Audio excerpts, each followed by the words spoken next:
Before World War II, all countries were aware of the role of tanks in land battles, and were willing to spare no effort to build powerful armored forces. Soviet designer Polikarpov realized the need for more efficient anti-tank weapons in the future. In 1935, he proposed the concept of an airborne tank destroyer and planned to develop a twin-engine light aircraft with the capability to engage tanks in the air, as well as serve as a light bomber or heavy fighter. The aircraft he developed was later known as the VIT-1/2. The VIT-1 prototype was completed in August 1937, incorporating many of the most advanced technologies of the time in the Soviet Union.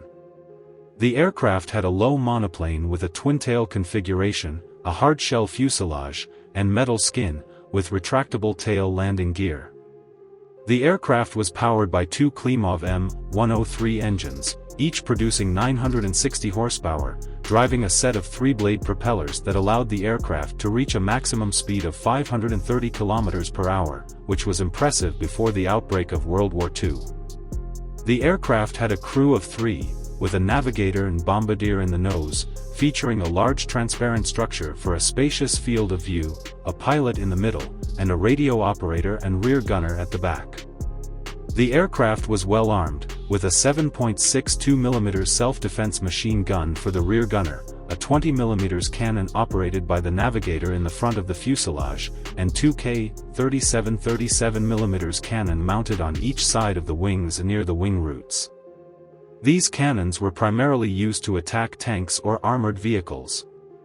The bomb bay in the fuselage could carry up to 600 kilograms of bombs, or the aircraft could carry two 500-kilogram aerial bombs under the wings. Initially, the prototype was not equipped with the 37 mm cannon because it was still under development at the time. A series of test flights also revealed many problems, and Polikarpov himself participated in the third test flight, accumulating experience for the development of the next aircraft. In May 1938, the VIT-2 made its first flight, with many modifications compared to the previous aircraft, such as a lower and reinforced tail structure. The aircraft's engine was replaced with the M105, producing 1050 horsepower, and the aircraft reached a speed of 513 km per hour during testing. Although the speed was slightly slower, the aircraft not only had a more reasonable structure, but also stronger weapon systems, with two 20 mm cannons in the nose, and two rear machine guns for self-defense. The crew compartments for the pilot and radio operator were extended and enlarged. Some suggested replacing the two machine guns with 20 mm cannons, but it was deemed unnecessary as the machine guns provided sufficient firepower to repel tail attacks. The VIT-2 passed the tests and was approved by the committee, which recognized its undeniable advantage in speed compared to existing aircraft. However, the further development of the VIT-2 was terminated in 1939, and it did not appear in future planning lists.